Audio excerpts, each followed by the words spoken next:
Greetings everyone, and welcome to Let's Play The Legend of Zelda, A Link to the Past.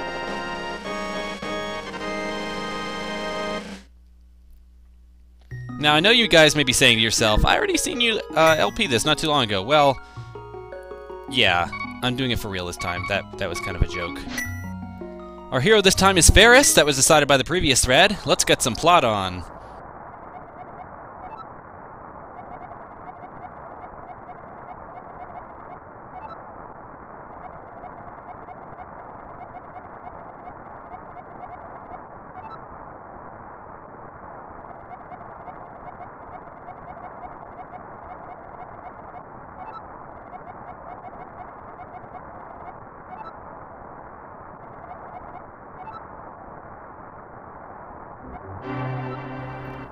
Yeah, sure, Dad, whatever you say.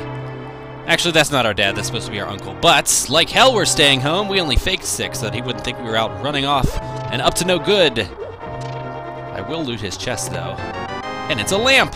It's a lamp that we actually can't use yet because we need magic power for whatever reason. No worries, yeah, see. We'll get to that, though. Alright, so this game is the third Zelda game released.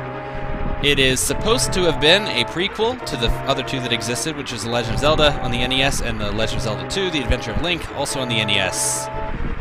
That was back before a whole bunch of other games came and fucked up the timeline royally, so things were simpler back then. This game, however, it took the Zelda concept and it is just expanded. This is probably one of the most immersive, I would think, of the Zelda games, but I'm sure, you know, everyone's got their opinion on that. But this one's pretty big.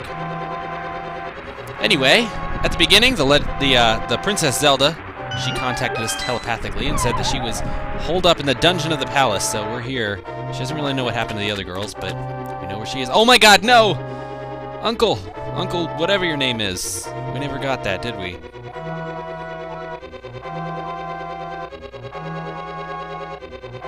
Okay, sure. So apparently our uncle climbed down here and decided to lean up on this wall and die. That's okay though, we'll take the sword and shield off his dead body and move on. And he was saying that Zelda is my something. I don't really know. Maybe she's my sister. I don't know. Alright, so the castle only has one really major type of enemy, and that's the soldiers. There's different kinds of soldiers though. The soldiers we just saw there have knives. They're pretty easy to deal with. As you can see, we got some magic power, so we can use the lamp. Awesome! Using the lamp uses magic power as it goes along, so obviously running out means no more fire.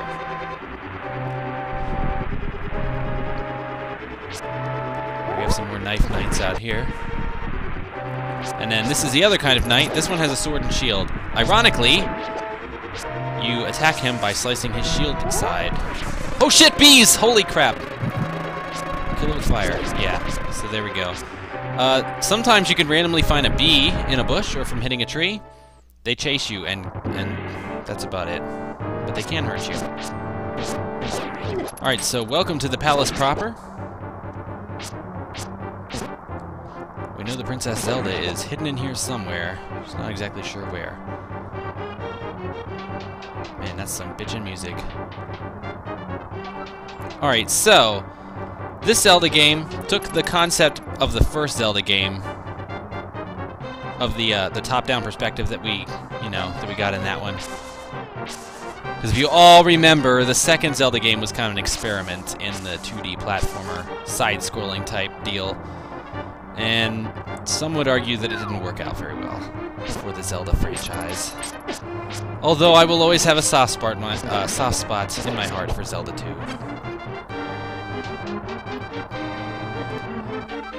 Link learns a lot of new moves in this game. We get the spin attack. This is the first time it shows up in the series. We can use it to kill a bunch of enemies that are surrounding us. If you hold your sword button down and charge it up, you spin. Pretty cool. And before, when Link would slice his sword, he only really stabbed it in front of him, which kind of limited your killing powers. This one, though, he swings it in kind of a quarter swing motion in front of him. Opens up your killing possibilities quite a bit. What's out here? Ooh, Probably something behind that, magical seal. But fuck if we can get through there.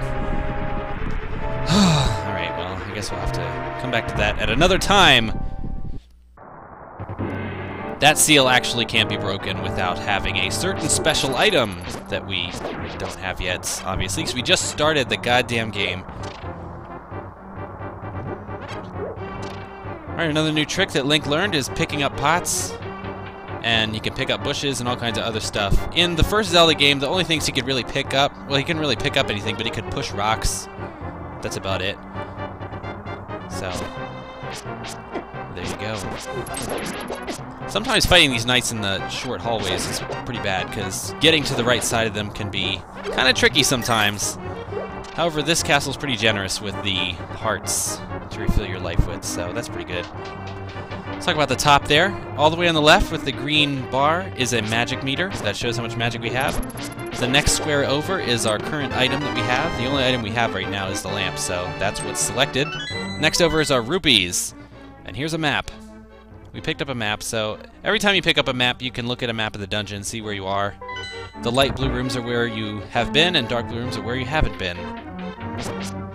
Anyway, I was on the rupee. The rupee is next to the item, to the right. It shows us how many rupees we have. There aren't different sized wallets in this game, so you can just get up to 999 rupees right at the beginning. The next icon over is a bomb, and the next one over is arrows, and the next one over is a key.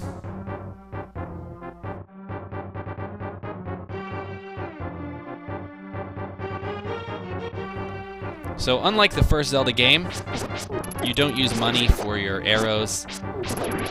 You have your own arrow counter. Also, our life is up there, but that's pretty obvious. Hell yeah! Alright, so we kill that guy, and we have access to this room over here.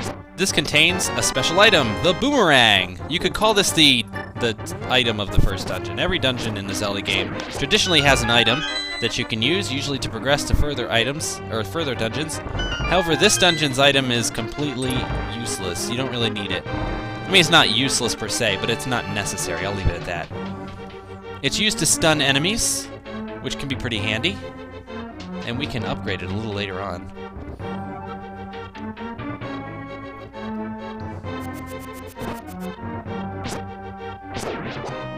There we go.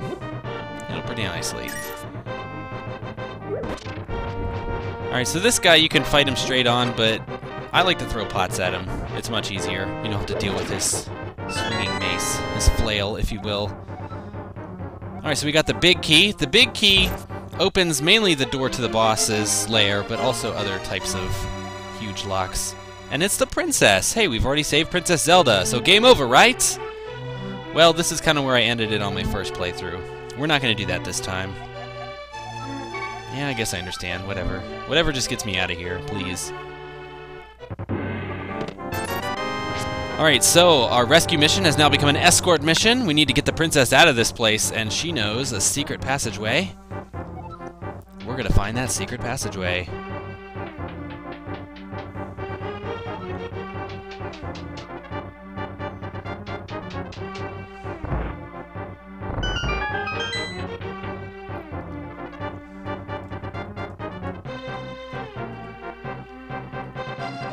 Now, one good thing about this dungeon is, well, not just this dungeon, but this game, is when you're going through a dungeon, if you've killed all the enemies in a room, sometimes they stay dead, which is pretty nice for trying to get out, especially with a princess following you around. Doesn't really matter, though, because she can't take any damage. All she does is follow you around. And she doesn't even stop and squeal when you get hit. Like an Ocarina of Time.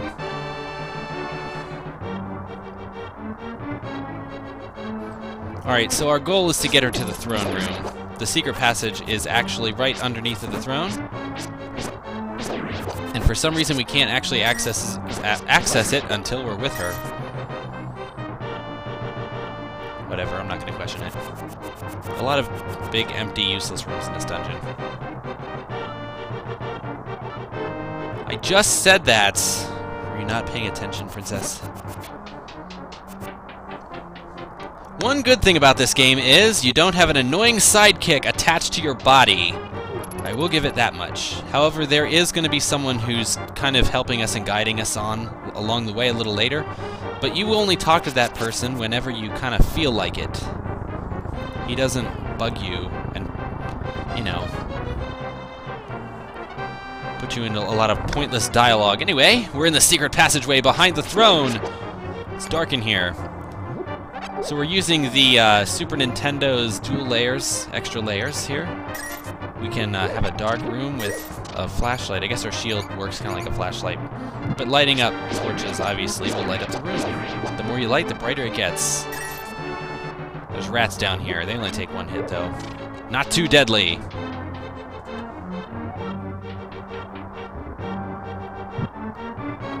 The snakes, however, take 2 hits. I guess it's just kind of a Zelda thing, is to have them take 2 hits. Funny thing, if you didn't know, they're actually called ropes in the manual. Not really sure why that is. I guess maybe they're snaky like a rope.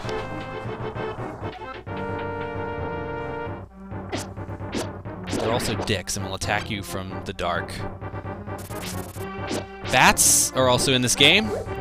They're not, you know, that big of a deal. They don't really seek you out. They're just kind of hanging out. Not a big deal. They're also called keys in the manual. Not that that matters at all. I'm gonna call them bats, because fuck that. Ew! That's gross. We're in the sewers of the castle, apparently. There are rats everywhere. Rats can't travel in the water for whatever reason, so we can just stand here and kill them for easy money! Man, we're just getting rich. This is actually a good reason to save up a lot of money at the beginning here. There's going to be something we can purchase in the first town, and we need 100 rupees at least for it.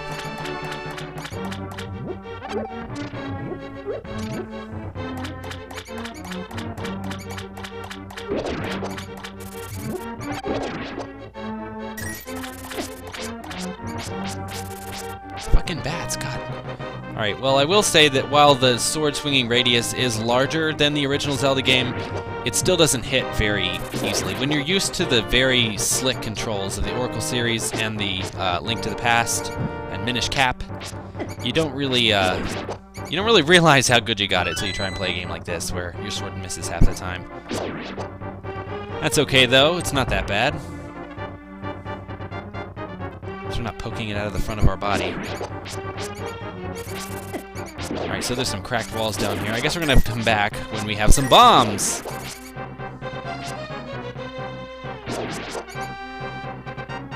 Fucking rats, they just won't die. There we go. One of those can be pushed. And only one.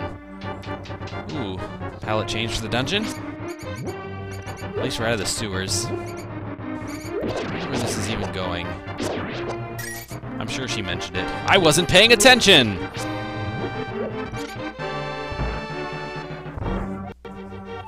Which one? There's 2. Maybe this one. Holy shit, fuck you, princess! God damn it, what the hell? Alright. Pull the wrong one and snakes attack you.